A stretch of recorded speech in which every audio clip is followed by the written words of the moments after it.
Does your furry friend take over your bed every night? It's time to reclaim your space while giving them the comfort they deserve with the coldest, cozy dog bed. Don't wait.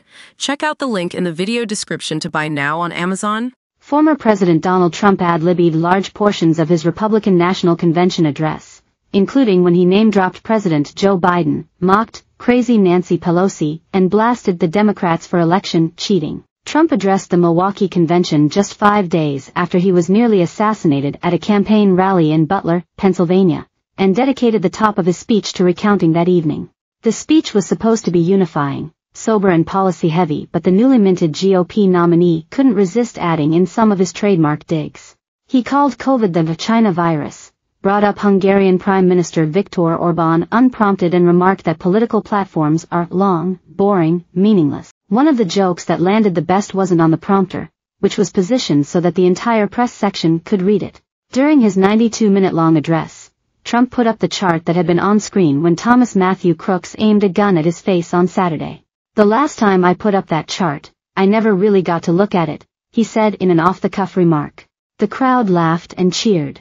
"But without the chart, I wouldn't be here today." Also not on the prompter, one of the ex-president's favorite dad jokes, which has raised eyebrows in the past.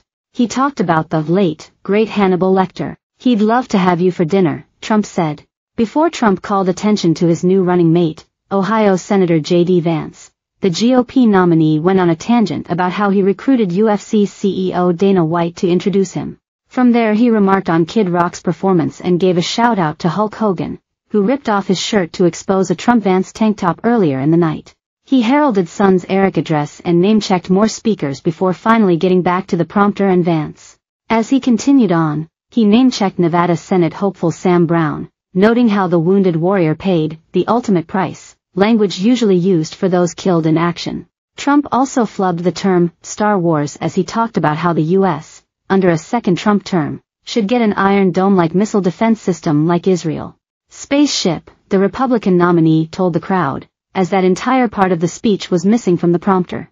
Also, as he discussed foreign policy, he went on a longer tangent than what was in the prepared remarks about North Korean dictator Kim Jong-un. "It's nice to get along with somebody who has a lot of nuclear weapons," Trump mused.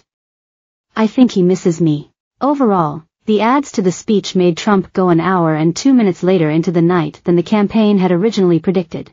He set the record for the longest convention speech ever. And for those watching on the East Coast, the speech stretched into the next day.